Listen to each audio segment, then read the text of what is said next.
दुर्गा पूजा का समय आ चुका है। हर एक घर में एक अलग ही रौनक रहेगा और 10 दिन एक अलग ही माहौल रहता है। हर कोई पूजा पाठ करते हैं, मंदिर जाते हैं। हर एक व्यक्ति के माथे पर तिलक आप देखिएगा और सप्तमी अष्टमी से मेला का एक अलग ही रौनक हो जाता है। बहुत जगह पे पंडाल बनता है, लोग मेला जाते हैं घूमने के लिए। और आप देखिएगा, दुर्भाग्य है हिंदुस्तान का, जिस देश में सबसे ज़्यादा देवी की पूजा की जाती है, उसी देश में जब आप देवी के पंडाल में जाते हैं, देवी की मूर्ति का दर्शन करने जाते हैं, उसी पंडाल में किसी और देवी को आप क्या करते हैं, छेड़ते हैं। अब देखिए, मेला में बहुत छेड़खानी होता है।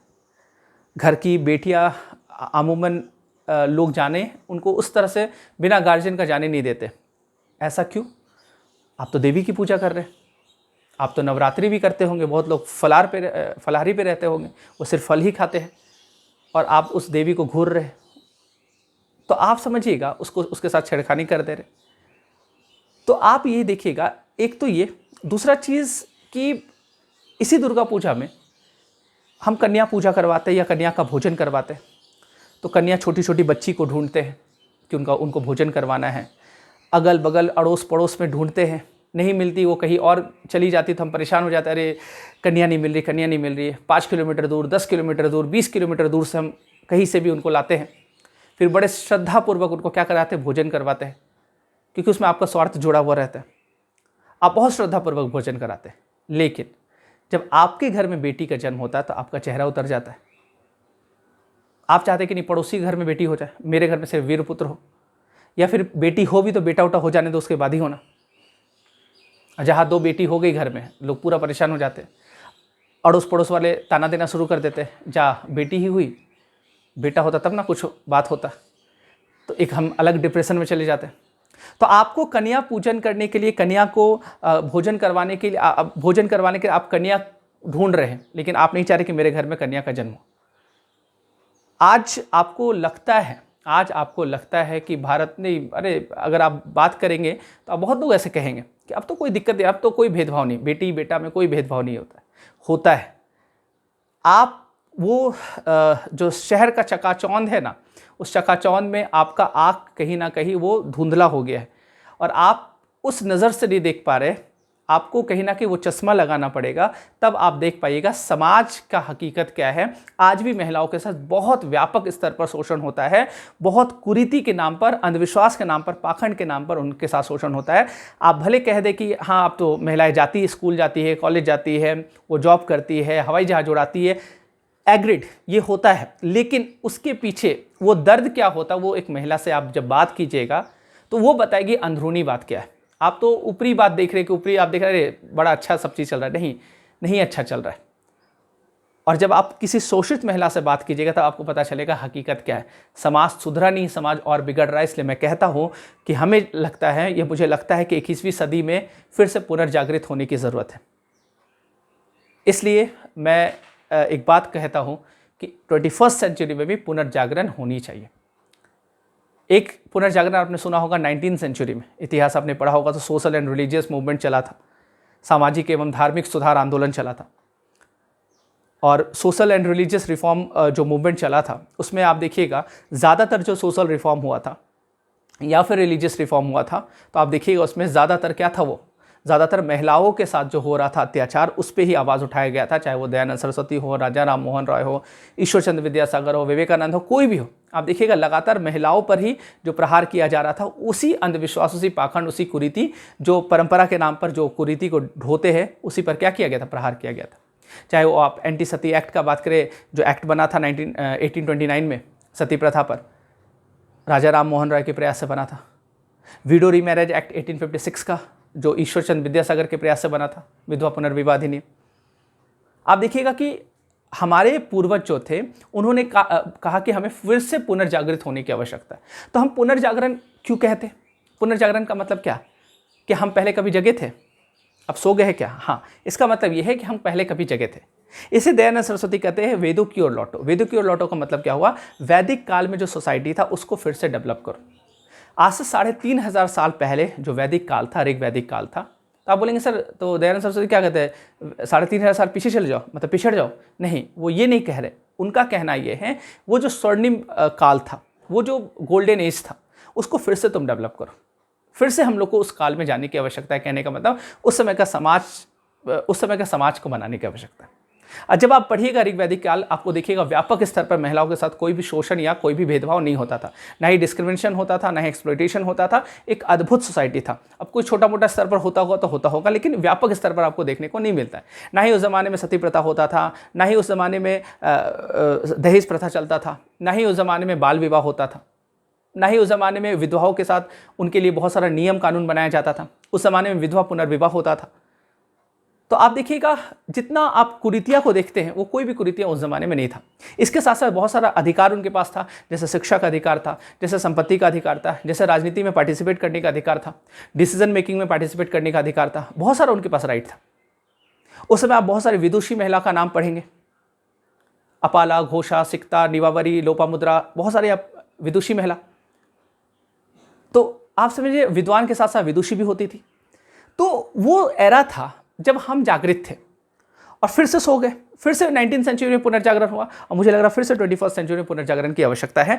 इसलिए मैं ये बात बोल रहा हूँ क्योंकि आज का जो सोसाइटी आप देखिए, आज अगर मैं समस्या इस बोर्ड पे लिखना शुरू कर दूँ तो शायद ये बोर्ड भर जाए लेकिन समस्या खत्म ना हो। आज हम लोग वुमेन एम्पावरमेंट का बात करते हैं, क्या आवश्यकता है। आज हम लोग आप देखिएगा आज भी शिक्षा देना मजबूरी है गार्जियन की। बेटी कितनी भी पढ़ने में तेज़ है, अब बेटा कितना भी नालायक है, उसको बोलता है जब बेटा तुम डोनेशन देके चल तुमको इंजीनियर बना देते, इंजीनियर का डिग्री तो तुमको मिल जाएगा। अब बेटी कितनी भी तेज़ है पढ़ने में तो बोलते नहीं तुम यही राम दुलारी कॉलेज से ग्रेजुएशन कर लो या ज़्यादा से ज़्यादा बीएड कर लो। उनको बनना कि नहीं हम बीएड नहीं करेंगे, हमको तो इंजीनियर बनना है। तो बोले ना बेटा वहाँ नहीं, वहाँ ठीक नहीं चलता है। तो आप समझिए ये भी मानसिकता है। अच्छा आप देखिएगा कि बहुत सारा आप महिलाओं के साथ शोषण एक अलग अलग उसको फेज में आप रख सकते हैं, अलग अलग उसका डायमेंशन है। क्योंकि आप देखिए क्या होता है, छेड़खानी हो रहा है, रेप हो रहा है, उनके साथ दहेज प्रथा के नाम पर उनके साथ शोषण हो रहा है। उनके साथ आप देखिएगा कि जब उनकी शादी हो जाती है, जैसे शादी होती है तो एक लड़का एक लड़की दोनों की शादी हुई, लेकिन देखिएगा व्यापक स्तर पर जीवन में परिवर्तन किसका आता है, महिलाओं का आता है, लड़कियों का आता है, लड़का का नहीं आता। लड़का का उतना व्यापक स्तर पर नहीं आता जितनी लड़की, क्योंकि हमारा जो सोशल स्ट्रक्चर है समाज में क्या होता है, लड़कियां जाती है शादी करके लड़के के घर, और जब लड़कियां शादी करके जाती है तो उन पे अब वो आगे पढ़ना चाहती है, वो डिसीजन उनका नहीं होगा, वो डिसीजन उनके ससुराल वाले का होगा। वो बोलेंगे कि पढ़ना है कि नहीं पढ़ना है। वो जॉब करती है या फिर करना चाहती है, वो भी डिसीजन उनका नहीं होगा, वो ससुराल वाले का होगा। वो किस कलर का ड्रेस पहनेगी, वो डिसीजन ससुराल वाले का होगा। वो कहाँ पर जाएगी कहाँ नहीं जाएगी, उसका डिसीजन ससुराल वाले का होगा। आप देखिएगा बहुत सारे पाबंदी होता है, या फिर पर्सनल चॉइस या पर्सनल लिबर्टी जो होता है उस पर भी कहीं ना कहीं उनका भी उसका क्या आपको देखने को वायलेशन होता है। व्यापक स्तर पर आपको देखने को मिलेगा इसका वायलेशन। उनके लिए एक सीमा बांध दिया जाता, लक्ष्मण रेखा खींच दिया जाता कि इस लाइन के बाहर तुम घर है ना, घर के बाहर तुम अकेले नहीं जाओगी, जब जाओगी तो पतिदेव के साथ जाओगी। पड़ोसी कोई आ गया जल्दी से, बहू सब कोई बैठा रहता है, बहू को बोलते जल्दी अंदर जाओ देख लेगा तुमको। उसे पड़ोसी गया तो सासू माँ ताना देती है, जब तुम कैसे गई थी, तुम्हारा नाक देख लिया तो। और उनको नाक का चिंता है, नाक तुम्हारा कैसे देख लिया वो।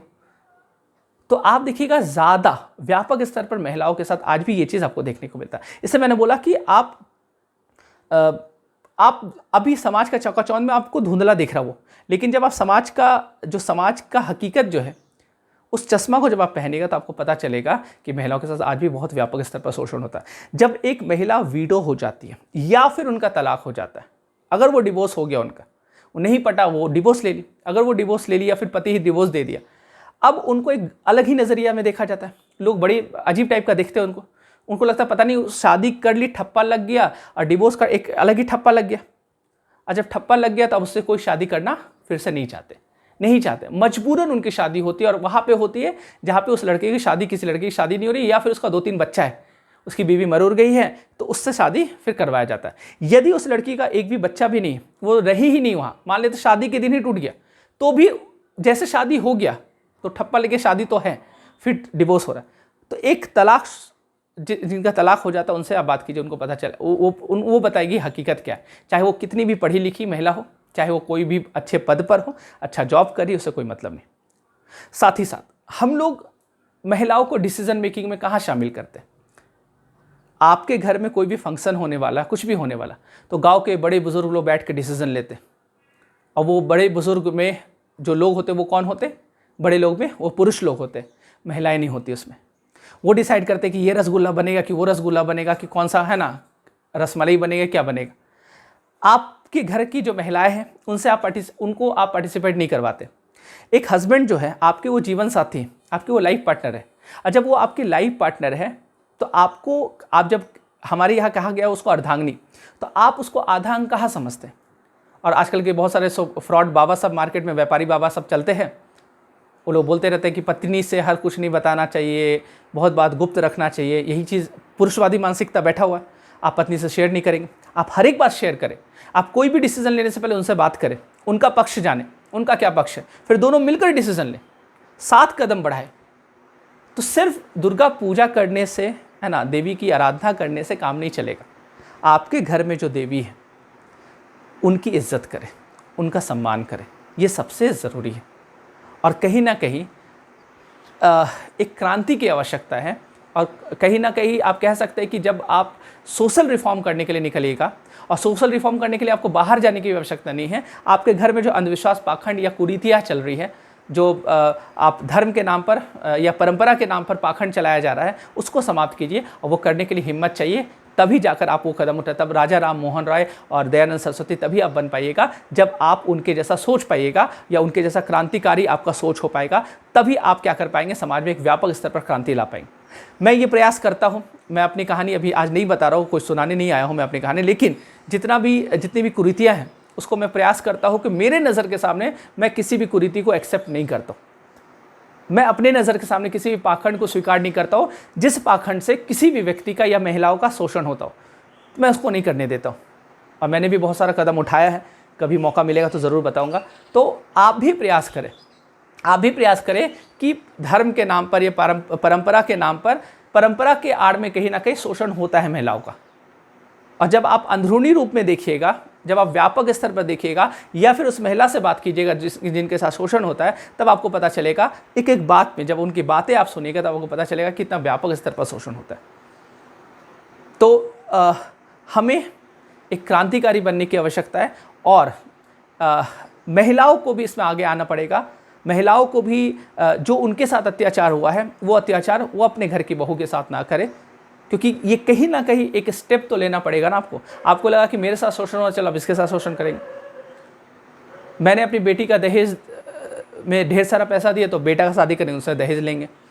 तो दहेज प्रथा कितना बड़ा कुप्रथा आज के ज़माने में, इसको तो मैं व्यापार बोलता हूँ। इसमें तो आप बेटा को बेचते हैं, बेटा का रेट लगता है, कोई 10 लाख, कोई 20 लाख, 50 लाख में बिक रहा है, और उसको लोग बड़े प्राउडली मतलब कहते हैं, प्राउड फील करते हैं कि कोई 10 लाख लिया तो बोलता 20 लाख लिया, बढ़ा चढ़ा कर बोलते, क्योंकि जो जितना दहेज लेगा उतना ही प्रतिष्ठित व्यक्ति होगा समाज का। बोला अच्छा ये 20 लाख, इसका ये जो है 20 लाख में बिका है, अच्छा ये 20 लाख में बिका, ये तो 30 लाख में बिका, तो उसका प्रतिष्ठा ज़्यादा हो जाएगा।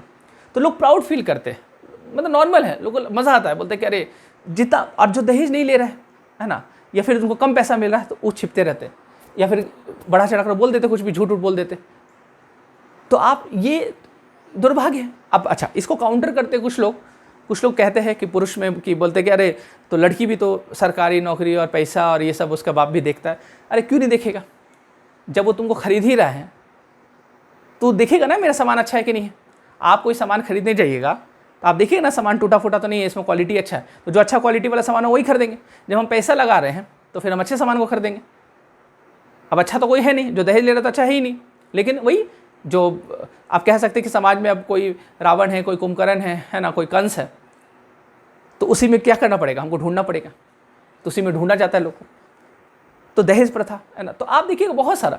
आप एक घर में महिलाओं को आप क्या आज़ादी से आज भी आप छोड़ पाइएगा कि जाओ तुम्हारा 10-11 बजे ट्रेन है, तुम अकेले चल जाना, नहीं जाएंगे। चाहे भाई जाएंगे, चाहे पिता जाएंगे, हस्बैंड जाएंगे, कोई ना कोई छोड़ने जाएंगे, क्योंकि समाज ऐसा बना हुआ। क्योंकि आपको पता है कि लड़कियां बाहर में सेफ़ नहीं है, और वही व्यक्ति बाहर निकल के बता रहे हैं बहुत सेफ्टी है, कहाँ कोई दिक्कत नहीं है, दिक्कत है। और बाहरी रेप और अत्याचार वो जो हो रहा है वो तो बहुत दुर्भाग्य, वो तो हो ही रहा है, लेकिन घर में जो शोषण हो रहा है उसको कम से कम समाप्त करें, वो तो आपके हाथ में है ना। और सबसे ज़रूरी चीज़ है कि वो जो आपकी पत्नी आ रही है, जो देवी का ही एक रूप है, उनका पर्सनल लिबर्टी अपना भी है, उनका व्यक्तिगत स्वतंत्रता है, उस व्यक्तिगत स्वतंत्रता का उल्लंघन ना करें। आप उनका पर्सनल लिबर्टी का वायलेशन करते हैं। उनको जो पहनने का मन उनको पहनने दीजिए, उनकी भी अपनी क्या है, आज़ादी है। तो हर एक व्यक्ति का जैसे पुरुष का आज़ादी होता है उसी प्रकार उस महिलाओं का भी क्या है, आज़ादी है। हाँ, अब ये अलग सवाल बन जाता है कि स्वतंत्रता कितने स्तर तक है ना, ये स्वतंत्रता कितना है, क्या वो असीमित होना चाहिए? नहीं, असीमित किसी का नहीं होना चाहिए। कभी भी एब्सोल्यूट फ्रीडम सही नहीं होता है, वो चाहे पुरुष हो चाहे महिला हो, वो अलग डिबेट है। लेकिन चूंकि आज दुर्गा पूजा का दौर शुरू हो गया, दुर्गा पूजा भी आ गया है और देवी की पूजा कर रहे हैं, और अपने यहाँ ऐसा नहीं कि पुरुष के साथ अत्याचार नहीं होता, पुरुष के साथ भी अत्याचार होता है, लेकिन मैं व्यापक तौर पर बात कर रहा हूँ कि जो महिलाओं के साथ जो अत्याचार होता है उनके साथ आज भी घरेलू हिंसा का वो शिकार होती। उनके हस्बैंड आज भी उनके ऊपर थप्पड़ चलाते हैं, लाठी बरसाते हैं, वो कहीं का भड़ास उनके ऊपर निकाल देते हैं। वो लगता ही नहीं कि वो इंसान है, एकदम पशु की तरह व्यवहार करते। कोई मार के दांत तोड़ देता है, कोई हाथ पैर तोड़ देता है मार के, कोई उठा के मतलब कुछ भी, इतना अत्याचार आप समझ सकते हैं। तो इसलिए मैं बोल रहा हूँ कि आज 21वीं सदी में है, एआई का दुनिया आ गया, इतना टेक्नोलॉजी में हम आगे बढ़ गए, लेकिन आज भी कहीं ना कहीं आवश्यकता है कि आप अपनी घर में जो आपकी देवी है, आप जब दुर्गा पूजा करें, देवी की आराधना ज़रूर करें, लेकिन आपके घर में जो देवी है उनकी इज्जत ज़रूर करें, उनका भी सम्मान होना चाहिए। आप सभी को नवरात्रि की ढेर सारी शुभकामनाएं।